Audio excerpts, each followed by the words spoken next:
देखिए दोस्तों, आज इस वीडियो में हम लोग जो म्यूचुअल फंड में मेन रिटर्न हम लोगों को कैसे कंपेयर करना है उसमें ध्यान देंगे और प्रैक्टिकल एग्जाम्पल के साथ मैं आप लोगों को डिस्कस करूंगा, क्योंकि बहुत सारा ऐप और वेबसाइट में ये सही तरीके से दिखाता नहीं है आपका जो एग्जैक्ट रेट ऑफ रिटर्न है।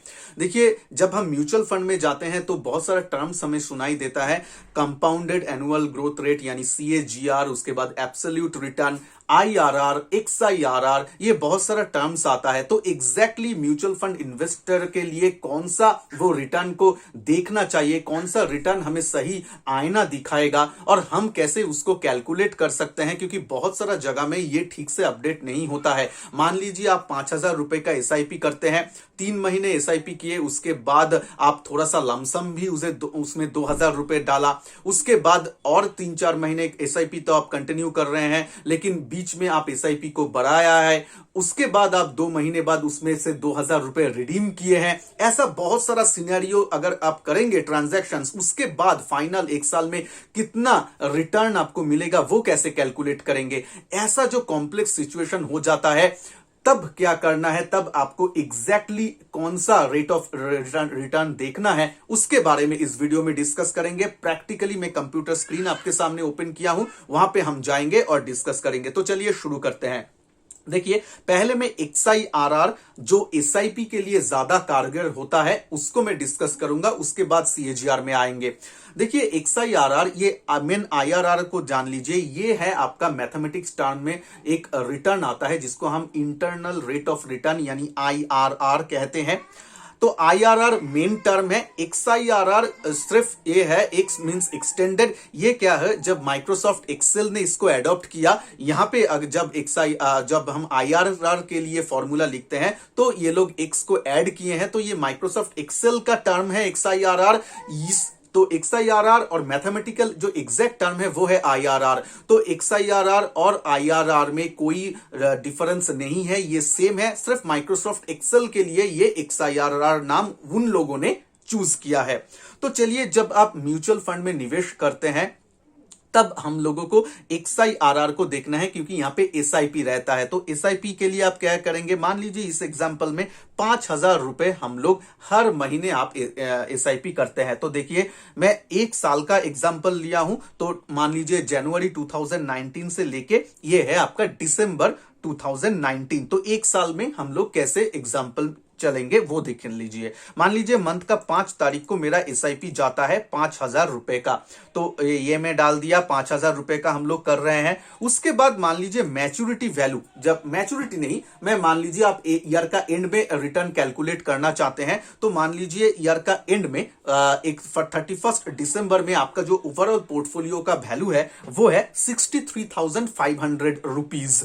तो आपका मन में आएगा, अरे मैं तो 60,000 रुपए लगाया पूरा 1 साल में 5,000 करके SIP, 60,000 रुपए लगा के मेरा 1 साल में 63,500 रुपीज हुआ, तो मुझे कितना रिटर्न आ रहा है। ये रिटर्न में, ये जो इन्वेस्टमेंट है ये बैंक FD से अच्छा है कि नहीं, डेब्ट फंड से अच्छा है कि नहीं, या दूसरा कोई फंड से अच्छा है कि नहीं, ये आप कैसे कैलकुलेट करेंगे। देखिए, ये लमसम नहीं है कि देखिए, ये जो है आपका जो जनवरी मंथ में जो 5,000 रुपए आपने डाले थे वो मार्केट में पूरा 12 महीने रहा, पूरा 12 महीने रहा। लेकिन जो 5,000 रुपए आपने फरवरी में रखा था वो सिर्फ 11 मंथ ही मार्केट में रहा। और जो आप लास्ट में रखा दिसंबर 5 दिसंबर को जो आपने मार्केट में डाला है वो फंड, तो वो 5,000 रुपए तो ओनली 1 मंथ भी नहीं हुआ उसको इन्वेस्टेड होते हुए। तो इसमें हमको जो एब्सोल्यूट रिटर्न है, जो हम 4th स्टैंडर्ड में सीखे थे कि जितना हमने निवेश किया और जो फाइनल वैल्यू है, फाइनल वैल्यू से जितना निवेश किया उसको माइनस करो, उसके बाद फिर से जो इन्वेस्टेड अमाउंट है उससे डिवाइड करो और 100 से मल्टीपल कर दो। जो सिंपल इंटरेस्ट कैलकुलेशन करते हैं वो इसमें नहीं चलेगा, क्योंकि यहां पे हम लोग कुछ पैसा पूरा ईयर चल रहा है मार्केट में निवेशित है और कुछ पैसा जो है ईयर का इन बिटवीन हम ठूस रहे हैं। तो उसके लिए हमको क्या करना पड़ेगा, तब आ जाता है XIRR यानी IRR, internal rate of return. ये हमको एक सही मार्गदर्शन करता है। उसके लिए फॉर्मूला क्या है, बहुत आसान है। क्या करना है, देखिए आपको क्या करना है, पहले आपको, यहां पे मैं फॉर्मूला ऑलरेडी लिखा हूं लेकिन आप लोगों के लिए फिर से मैं लिख रहा हूं। देखिए, आपको इक्वल्स टू साइन देना है, ठीक है। XIRR को लिखना है XIRR RR, देखिए ऐसे देते ही यहाँ पे आप फर्स्ट ब्रैकेट ओपन कर लीजिए। ब्रैकेट ओपन करते ही माइक्रोसॉफ्ट आपको सजेस्ट करेगा कि उसको डेट्स चाहिए और वैल्यूज चाहिए। तो वैल्यूज क्या है, वैल्यूज जो आपने यहाँ पे निवेश किया है और जो मैच्योरिटी वैल्यू है, ये टोटल कॉलम में हमारा वैल्यूज है। तो इसको पूरा हम चूज करेंगे ये मैच्योरिटी वैल्यू को लेके या एंड वैल्यू को लेके, आप मैच्योरिटी या एंड वैल्यू जो भी बोल लीजिए। उसके बाद कॉमा जैसे ही आप प्लेस करेंगे, उसके बाद आपको डेट चाहिए। डेट कहां पे देंगे, ये हमारा डेट है इन्वेस्टमेंट का, तो ये डेट हम डाल देते हैं। तो चलिए डेट डाल दिया। उसके बाद देखिए और एक गेस चाह रहा है कि आप कितना गेस कर रहे हैं। तो 10% बाय डिफॉल्ट माइक्रोसॉफ्ट एक्सेल खुद से ही ले लेता है, आपको कुछ करने का जरूरत नहीं है। ये फील्ड आप ब्लैंक रख दीजिए, कुछ प्रॉब्लम नहीं है। इसके बाद आपको क्या करना है, तो डेट डाल दिया, वैल्यूज डाल दिया, उसके बाद ब्रैकेट आप क्लोज कर दीजिए, एंटर, बस इतना ही है। तो आपका यह परसेंटेज मिल जाएगा। और आपको क्या करना है, अगर परसेंटेज में नहीं आ रहा है तो आपको यहाँ पे परसेंटेज यहाँ पे क्लिक करना है और यहाँ पे आपको जो है डेसिमल, कितना नंबर ऑफ डेसिमल चाहिए वो आप कर सकते हैं। मैं और एक एग्जांपल देता हूं, मान लीजिए यहाँ पे फिर से मैं करके आपको दिखाता हूं। XIRR आपको टाइप करना है, फर्स्ट ब्रैकेट देना है, आपको वैल्यूज मांगेगा, पूरा वैल्यूज दे दीजिए, उसके बाद कमा, उसके बाद आपको डेट देना है। पर्टिकुलर फॉर्मेट या ये सब डिपेंड करता है, जो मैं आगे जाके वीडियो में बताऊंगा, रहिए। उसके बाद पूरा डेट को आप सिलेक्ट कर लिए, उसके बाद आपको क्या करना है, ब्रैकेट क्लोज, एंटर। देखिए 0.11%, यही मैं बोलना चाहता था, आपको परसेंटेज में जाना है। तो माइक्रोसॉफ्ट एक्सेल में यहां पे देखिए परसेंटेज कर लीजिए। नंबर ऑफ डेसिमल आपको जितना चाहिए होगा उतना आप कर लीजिए। ये 1 प्लेस ऑफ डेसिमल मेरे लिए ठीक है, तो 1 प्लेस ऑफ डेसिमल आपने कर लिया, तो 11.2% ऐसे ही हमने यहां पे कैलकुलेट किया। तो चलिए इसको अब डिलीट कर देते हैं।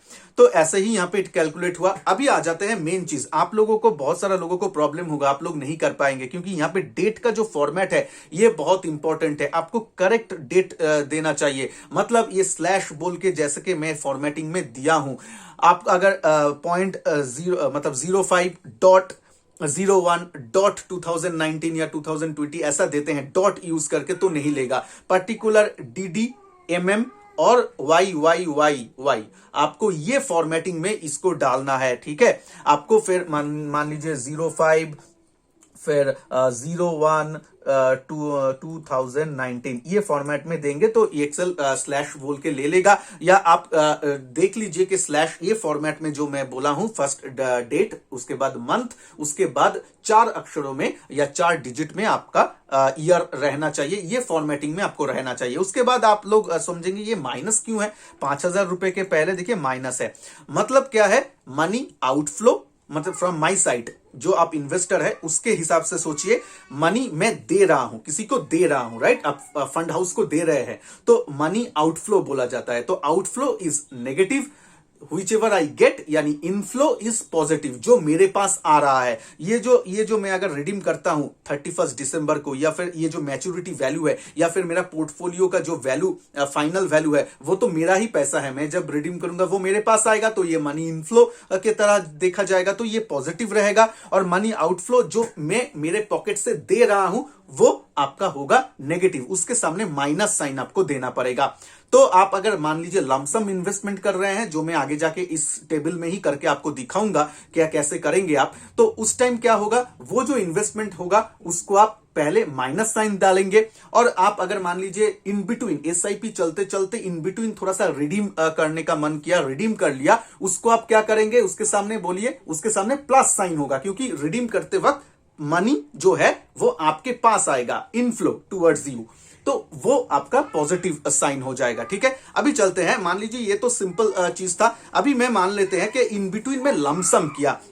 मैं क्या किया, ये जो 10th है, इस मंथ के पहले मैं एक लमसम और 1,000 रुपए मैं बाजार में डाला। तो उसके लिए हमको क्या करना है, वेरी इजी है। आप इंसर्ट में जाइए, इंसर्ट कीजिए, यहां पे आपको डेट डालना है। मान लीजिए मैं जो है मंथ का 1 तारीख को मैंने यहां पे क्या किया, लमसम किया 1,000 रुपए। 1,000 रुपए यानी मैं दिया, यानी माइनस साइन आएगा उसके सामने, तो 1,000 रुपए मैंने डाल दिया, ठीक है।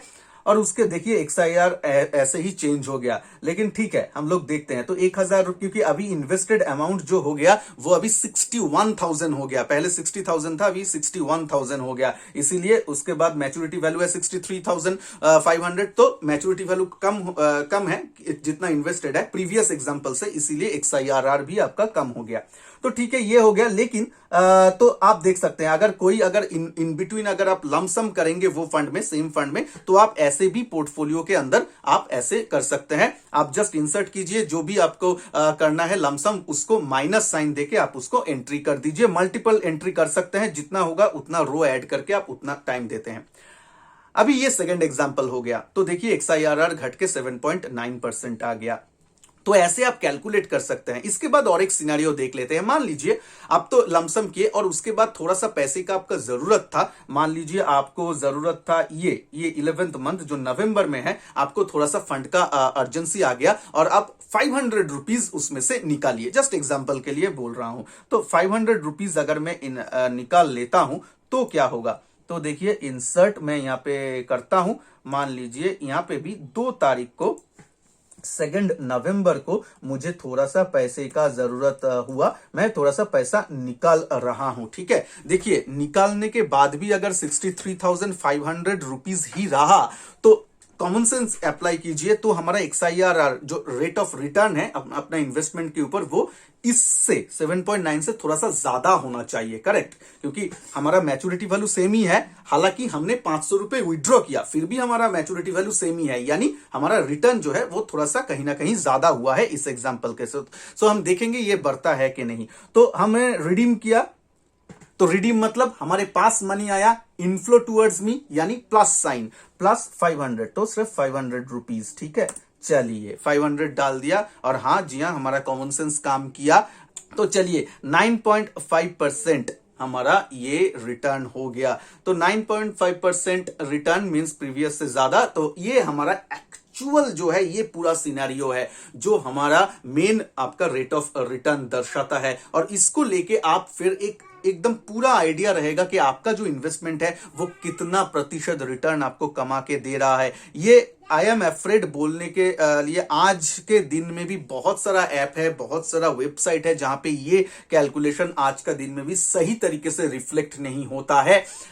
कभी कभी ठीक ठाक मतलब प्लस माइनस कुछ होके आता है, लेकिन एग्जैक्टली आपको दर्शाता नहीं है। ये आज का दिन में बहुत सारा ऐप में प्रॉब्लम है, बहुत सारा वेबसाइट में प्रॉब्लम है। तो और बहुत सारा ऐप और वेबसाइट ठीक भी काम करता है, ऐसा भी नहीं है, लेकिन कुछ कुछ में प्रॉब्लम्स है। तो इसके से ठीक है कि आप खुद ही ये कर पाएंगे। एक एक्सेल शीट ही आपको मेंटेन करना है, कर पाएंगे। और यानी आप कॉन्सेप्ट को समझ लीजिए। XIRR आपको देखना है जहां पे आपका multiple time investment, multiple time withdrawal, lump sum plus SIP, ये सभी टाइप का अगर इन्वेस्टमेंट रहा, तब आपको एक सही आईना दिखने के लिए, सही रेट ऑफ रिटर्न देखने के लिए XIRR ही देखना है। तो यहां पे मैंने 3 सिनेरियो आपके साथ शेयर कर लिया। अब आ जाते हैं CAGR रिटर्न में।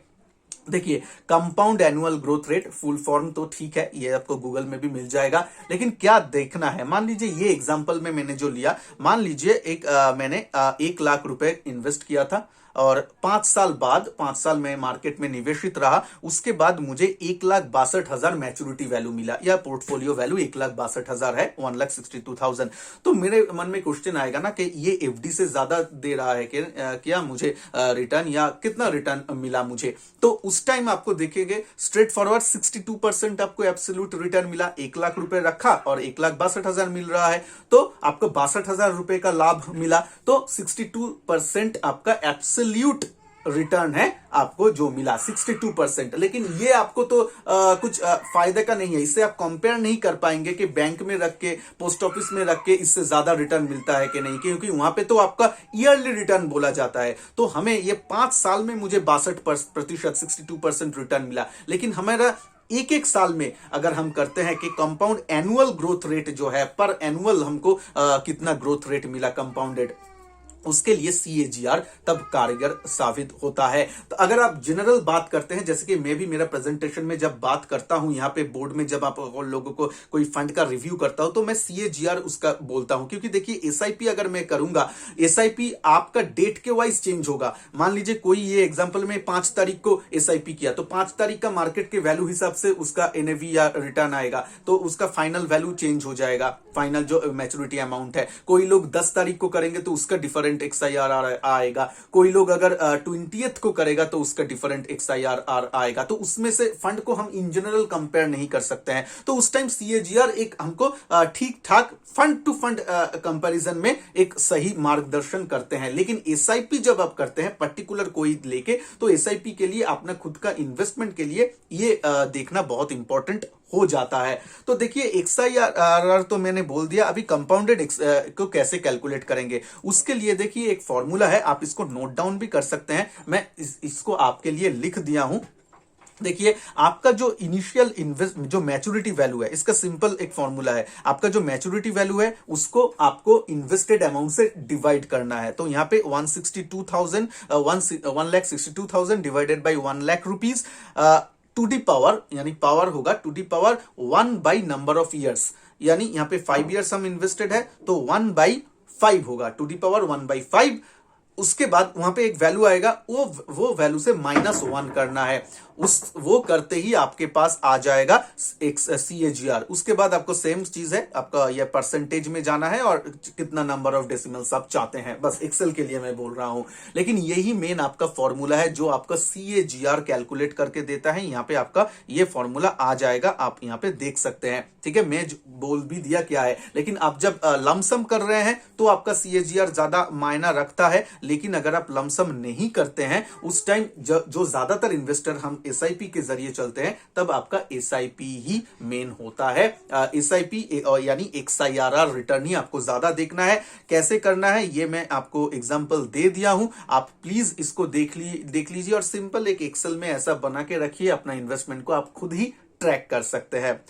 तो आप लोगों के मन में और भी अगर क्वेश्चंस है related to mutual fund returns, तो नीचे कमेंट बॉक्स में जरूर कमेंट कीजिएगा। मेरा ये एफर्ट आप लोगों को अगर अच्छा लगा तो वीडियो को लाइक तो जरूर कीजिए प्लीज, मेरा एफर्ट अगर आपको अच्छा लगा। और साथ ही साथ में अगर चैनल में नए हैं तो नीचे जो सब्सक्राइब बटन है उसको क्लिक कीजिए, पास में बेल आइकन को भी क्लिक कीजिए, ये फ्री ऑफ कॉस्ट है, ताकि मैं जब भी न्यू वीडियो अपलोड करूं वो आप लोगों के पास पहुंच जाए। तो चलिए मिलते हैं नेक्स्ट वीडियो में। होप आप लोगों को ये वीडियो अच्छा लगा, तब तक के लिए खुश रहिए। जय हिंद, वंदे मातरम।